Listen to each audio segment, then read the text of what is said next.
കുറച്ച് നാളുകൾക്ക് മുമ്പ് ഞാൻ എറണാകുളത്ത് നിന്ന് നോർത്ത് ഇന്ത്യയിലേക്ക് ട്രെയിനിൽ യാത്ര ചെയ്യുകയായിരുന്നു. എൻ്റെ കമ്പാർട്ട്മെന്റിൽ കത്തോലിക്കനല്ലാത്ത ഒരു പുരോഹിതൻ കുടുംബസമേതം ഉണ്ടായിരുന്നു. രാത്രി കഴിഞ്ഞ് പ്രഭാതമായപ്പോൾ ട്രെയിൻ ഒരു കാട്ടുപ്രദേശത്തുകൂടെ മുന്നോട്ട് പോവുകയാണ്. ജനാലയിലൂടെ ആ പുരോഹിതന്റെ ഭാര്യ കാഴ്ചകൾ കണ്ടിരിക്കുമ്പോൾ കാട്ടുമരങ്ങളുടെ മുകളിൽ ഒരു കുരിശ് കണ്ടു. ഉടനെ അത്ഭുതത്തോടുകൂടി ആ സ്ത്രീ തന്റെ ഭർത്താവിനോട് പറയുക, അതാ ഒരു കുരിശ്. അച്ഛനും അത് നോക്കി കണ്ടിട്ട് പറഞ്ഞു, അത് മിക്കവാറും ഒരു കത്തോലിക്ക ദേവാലയമായിരിക്കും. അവരാണ് ഏത് സ്ഥലത്തും കടന്നു ചെല്ലുന്നത്. നമ്മളൊക്കെ മടിയന്മാരാണ് എന്ന ഒരു കമന്റ് കൂടി അദ്ദേഹം പാസ്സാക്കി. ഞങ്ങൾ തമ്മിൽ പരിചയപ്പെട്ടിട്ടില്ലായിരുന്നു. ഞാനും ഒരു ഭാഗമായിരിക്കുന്ന കത്തോലിക്ക സഭയെക്കുറിച്ച് ആ വൈദികൻ അപ്രകാരമുള്ള നല്ലൊരു കമന്റ് പറഞ്ഞപ്പോൾ എനിക്കുള്ളിൽ സന്തോഷവും എൻ്റെ സഭയെക്കുറിച്ച് എനിക്ക് അഭിമാനവും തോന്നി. ഒറീസയിൽ മതപീഡനം നടക്കുന്ന ഘട്ടത്തിൽ, ക്രൈസ്തവർക്കെതിരെ രൂക്ഷമായ പീഡനം നടക്കുന്ന ഘട്ടത്തിൽ ഒരു ബോർഡിംഗ് നടത്തിയിരുന്ന കന്യാസ്ത്രീ ആ ബോർഡിങ്ങിലുള്ള അന്തേവാസികളായ പെൺകുട്ടികളുമായിട്ട് ഓടി ഒരു കാട്ടിൽ അഭയം തേടി. ആ സിസ്റ്ററിന്റെ കയ്യിൽ ഒരു മൊബൈൽ ഫോൺ ഉണ്ടായിരുന്നു.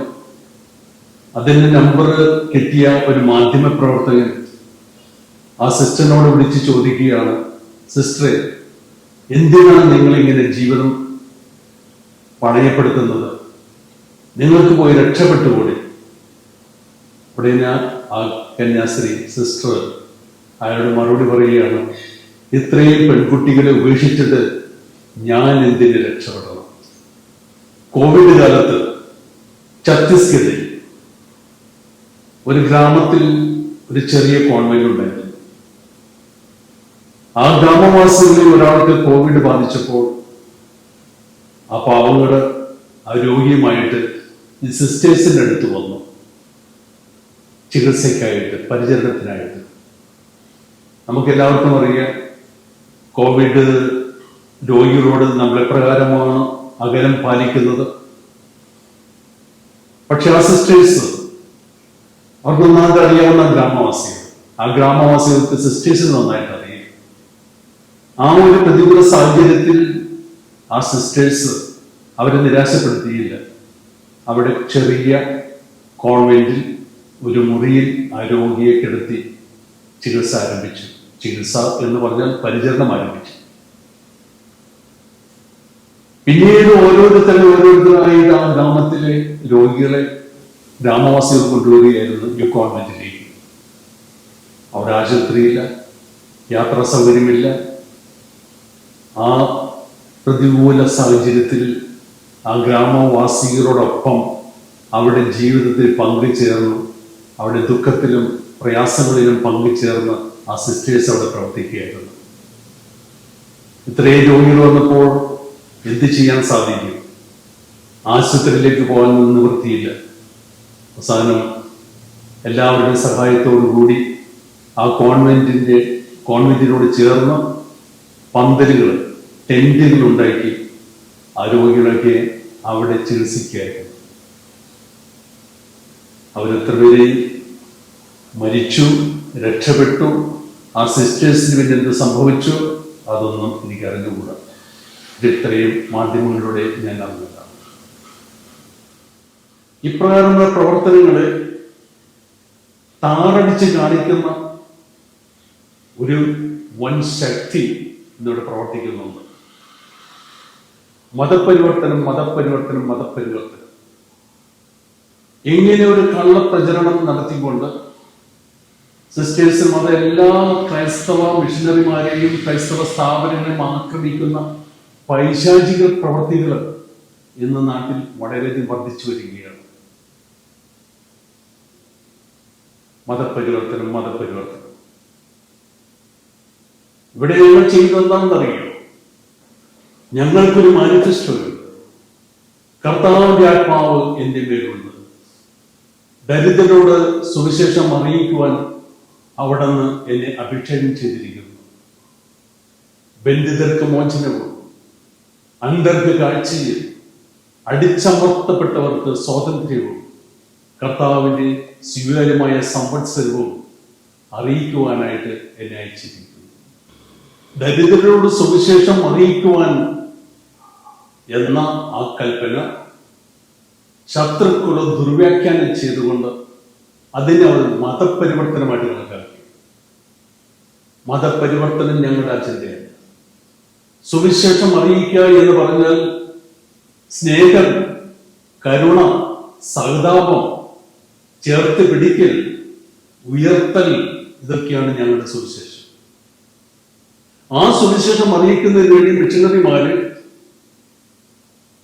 അടിച്ചമർത്തപ്പെട്ടവരിലേക്ക് പോകുന്നു, വേദനിക്കുന്നവരുടെ അടുത്തേക്ക് പോകുന്നു. അടിച്ചമർത്തപ്പെട്ട ജനകോടികൾ അടിമകളായി ജീവിക്കുന്ന ഒരു രാജ്യത്താണ് നമ്മൾ ജീവിക്കുന്നത്. 1947 സ്വാതന്ത്ര്യം പ്രാപിച്ചു. ആ സ്വാതന്ത്ര്യം പ്രാപിച്ച ഒരു രാജ്യത്താണ് നമ്മൾ താമസിക്കുന്നത്. എങ്കിൽ തന്നെയും പതിറ്റാണ്ടുകൾ കഴിഞ്ഞിട്ടും ഇപ്പോഴും ജനകോടികൾ അടിമകളായിട്ട് ജീവിക്കുക. അന്ധർക്ക് കാഴ്ച, അവർക്കൊക്കെ കണ്ണുണ്ടെങ്കിലും കാണുന്നില്ല. കാരണം അവരിപ്പോഴും അടിമകൾ. ദുഷ്ടശക്തികൾ പലതും പറഞ്ഞ് അവരെ ധരിപ്പിക്കുമ്പോൾ അവര് അത് വിശ്വസിച്ചു പോകുന്ന നിഷ്കളങ്കരായ ഗ്രാമീണരെ. അവരുടെ അജ്ഞതയെ മുതലെടുത്തുകൊണ്ടാണ് സ്വാർത്ഥ താല്പര്യങ്ങൾക്ക് വേണ്ടി ഏതെങ്കിലും രീതിയിൽ അധികാരം കൈയടക്കണം എന്നുള്ള ചിന്തയിൽ അതിന് തടസ്സമായി നിൽക്കുന്ന, പ്രകാശം നൽകുന്ന, വിദ്യാഭ്യാസം നൽകുന്ന, ശുശ്രൂഷ നൽകുന്ന, അടിമത്തത്തിൽ നിന്നും അവരെ മോചിപ്പിക്കാൻ ശ്രമിക്കുന്ന ഈ മിഷനറിമാരെ ആക്രമിക്കുവാനായിട്ട് തൽപര കക്ഷികൾ ശ്രമിക്കുന്നത്. ഒരു മിഷനറി ഒരു ഗ്രാമത്തിൽ പ്രവർത്തിച്ചപ്പോൾ ഞാൻ മനസ്സിലാക്കി, ഒരു ചെറുപ്പക്കാരൻ 20,000 രൂപയുടെ അടിമയായിട്ട് കഴിയാൻ നാളുകൾ കുറേ. അവിടുത്തെ ജന്മിയിൽ നിന്നും ആ ചെറുപ്പക്കാരൻ പിതാവ് അല്പം പണം കടം വാങ്ങിച്ചു. അത് തിരിച്ചു കൊടുക്കാൻ നിവൃത്തിയിലായിരുന്നു. തന്മൂലം തന്റെ കൃഷിഭൂമിയിലേക്ക് ആ മകനെ വിടാൻ പറഞ്ഞു. ആ മകൻ വർഷങ്ങളായിട്ട് അദ്ദേഹത്തിന്റെ കൃഷിഭൂമിയിൽ അടിമപ്പണി ചെയ്യുകയാണ്. കടം തീരുന്നില്ല. ഈ 20,000 രൂപയുടെ നീളവും വീതിയും ആഴവും എത്രയെന്ന് ആ പിതാവിനും ആ ചെറുപ്പക്കാരൻ അറിഞ്ഞൂടെ. കാരണം അവർക്ക് വിദ്യാഭ്യാസമില്ലായിരുന്നു. ആ മിഷനറി വൈദികൻ ആ 20,000 രൂപ കൊടുത്ത് ആ ചെറുപ്പക്കാരനെ സ്വതന്ത്രനാക്കി. അപ്പോഴാണ് അറിയുന്ന ആ ഗ്രാമത്തിൽ ഒരുപാട് ചെറുപ്പക്കാര് 20,000 രൂപയുടെ അടിമകളാണ്. അദ്ദേഹം അവരെയൊക്കെ മോചിപ്പിച്ച് അവർക്കൊക്കെ ചെറിയൊരു വിദ്യാലയം ആരംഭിച്ചു. അക്ഷരം പഠിപ്പിക്കാൻ തുടങ്ങി, കണക്ക് പഠിപ്പിക്കാൻ തുടങ്ങി. ഇതൊന്നും ഇവർക്ക് സഹിക്കാൻ പറ്റില്ല. ഇതാണ് മിഷനറിമാർ ചെയ്യുന്ന മതപരിവർത്തനം. ഇവരിങ്ങനെ സ്വന്തം ജീവിതം ബലിയർപ്പിച്ചുകൊണ്ട് മറ്റുള്ളവർക്ക് വേണ്ടി സേവനം ചെയ്യുവാനായിട്ട് നിരന്തരമായി പരിശ്രമിക്കുമ്പോൾ, ദുരിതമായ സാഹചര്യങ്ങളിലൂടെ അവർ മുന്നോട്ട് പോകുമ്പോൾ അവരെ അവിടെ നിന്ന് ഓടിക്കാനായിട്ട് ഇവരിങ്ങനെ പരിശ്രമിക്കുന്നു. പക്ഷേ അവിടെ സേവനം ലഭിക്കുന്ന സാധു ജനങ്ങൾ അവരിവരെല്ലാം ആകർഷിക്കപ്പെടുന്നുണ്ട്. ഇവർ സ്വീകരിച്ചിരിക്കുന്ന വിശ്വാസം അവരുടെ ജീവിതത്തിലൂടെ പ്രാവർത്തികമാക്കുമ്പോൾ ഇവരുടെ വിശ്വാസത്തിന് ജീവൻ ലഭിക്കുന്നു. ആ ജീവൻ ലഭിക്കുന്ന തേജസ്, ആ വിശ്വാസത്തിലേക്ക് മറ്റുള്ളവർ ആകർഷിക്കപ്പെടുന്നുണ്ട്. അങ്ങനെ ആകർഷിക്കപ്പെടുന്നവർ ഞങ്ങൾ ആരാധിക്കുന്ന ദൈവത്തെ ആരാധിക്കാൻ അവർ തയ്യാറാവുന്നു. അത് തടസ്സം പറയുവാൻ ഞങ്ങൾക്ക് പറ്റില്ല.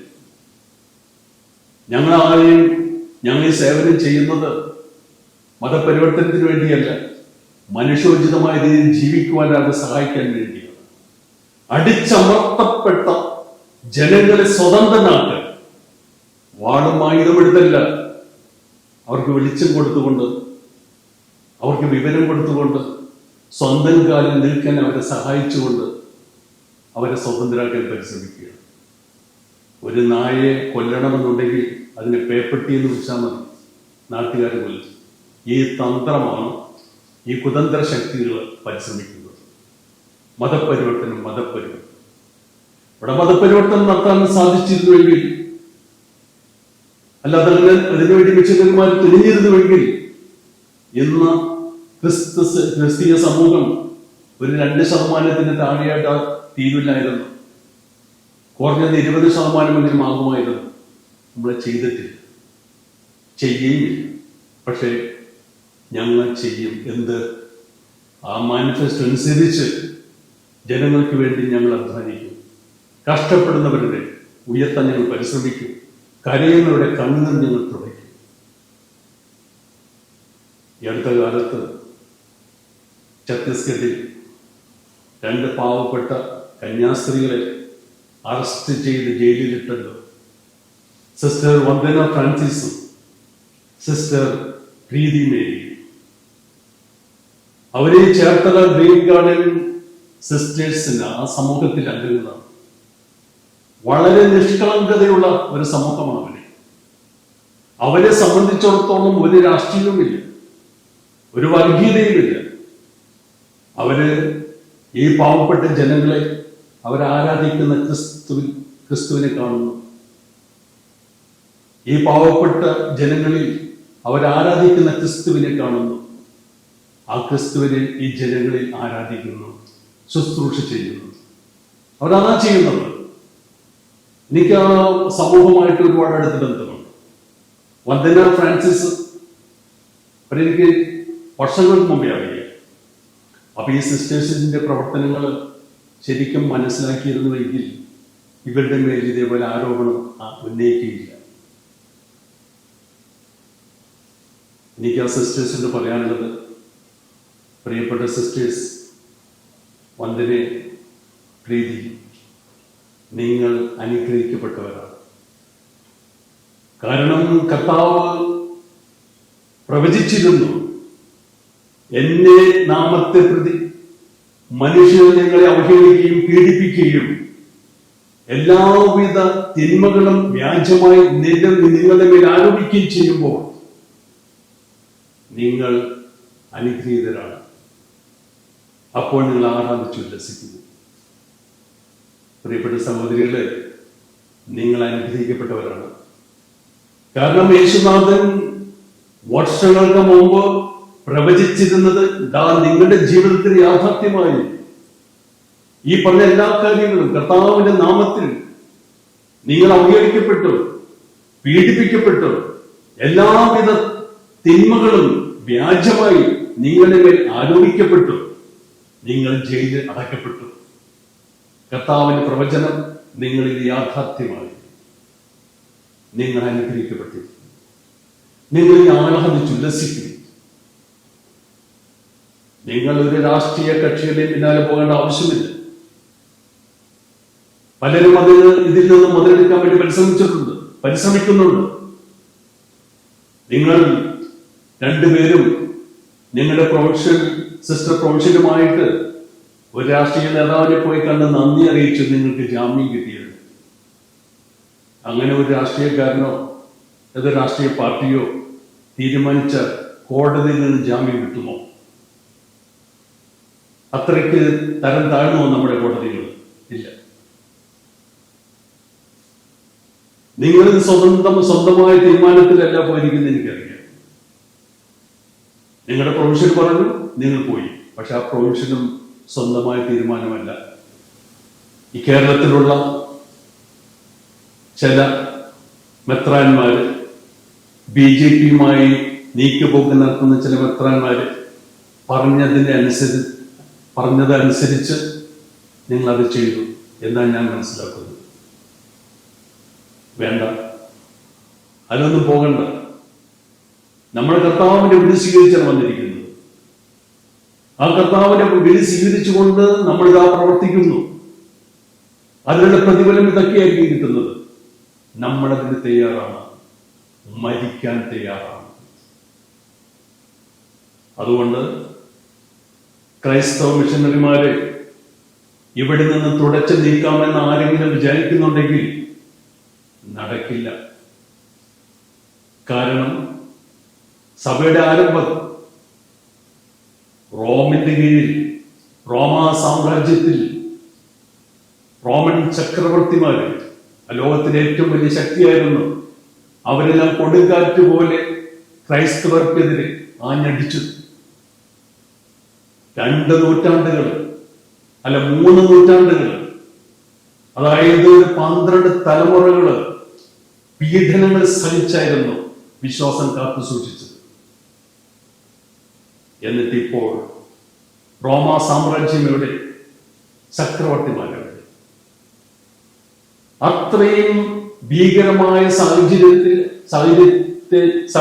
അതിജീവിച്ച വിശ്വാസികളുടെ ഒരു പാരമ്പര്യം നമുക്കുണ്ട്. നമ്മുടെ ഭാഗത്തും വീഴ്ചകളൊക്കെ ധാരാളം ഉണ്ടായിട്ടുണ്ട്. കാരണം നമ്മൾ മനുഷ്യരാണ്, നമ്മളൊന്നും വിശുദ്ധരല്ല. ക്രിസ്തീയ സമൂഹം വിശുദ്ധന്മാരുടെ കൂട്ടായ്മയല്ല, എന്നാൽ പാപികളുടെയും കൂട്ടായ്മയല്ല. വീഴ്ചകളിൽ നിന്നും എഴുന്നേറ്റ് നന്മ ചെയ്തുകൊണ്ട്, സഹോദരങ്ങളെ സ്നേഹിച്ചുകൊണ്ട് ദൈവത്തെ മഹത്വപ്പെടുത്താൻ പരിശ്രമിക്കുന്ന ഒരു കൂട്ടായ്മയാണ്. സഭയുടെ ശത്രുക്കള് നമ്മളെ കല്ലെറിയുന്നുണ്ട്, ചെളിവാരി എറിയുന്നുണ്ട്. അത് അവരുടെ ജോലി, അതവർ ചെയ്തോട്ടെ. BJP അവരത് ചെയ്യും. കാരണം അവരുടെ മാനിഫെസ്റ്റോ എന്താണ്? രാജ്യത്തിന്റെ ആഭ്യന്തര ശത്രുക്കള് മുസ്ലിങ്ങളാണ്, ക്രിസ്ത്യാനികളാണ്, കമ്മ്യൂണിസ്റ്റുകളാണ്. അപ്പൊ അവരെ നശിപ്പിക്കണം, അവരുടെ നിലനിൽപ്പിന് വേണ്ടി. അതവർ ചെയ്യട്ടെ. നമ്മുടെ അജണ്ട, നമ്മുടെ മാനിഫെസ്റ്റോ, ദൈവനിയോഗമായ മാനിഫെസ്റ്റോ സഹോദരങ്ങളെ സ്നേഹിച്ചുകൊണ്ട്, അവർക്ക് നന്മ ചെയ്തുകൊണ്ട് കല്ലേറ് വാങ്ങാം, പീഡിപ്പിക്കപ്പെടാം, കാരാഗ്രഹത്തിൽ അടക്കപ്പെടാം, ക്രൂശിക്കപ്പെടാം. നമ്മളത് ചെയ്യും, ചെയ്തിരിക്കും. ഏതെല്ലാം തരത്തിൽ ഭീഷണി വന്നാലും ഞങ്ങളതിൽ നിന്ന് പിന്മാറുകയില്ല. കാരണം ഇത് ഞങ്ങളുടെ നിയോഗമാണ്. ദൈവത്താൽ നിയുക്തരായവരാണ് ഞങ്ങളത് ചെയ്യുന്നത്.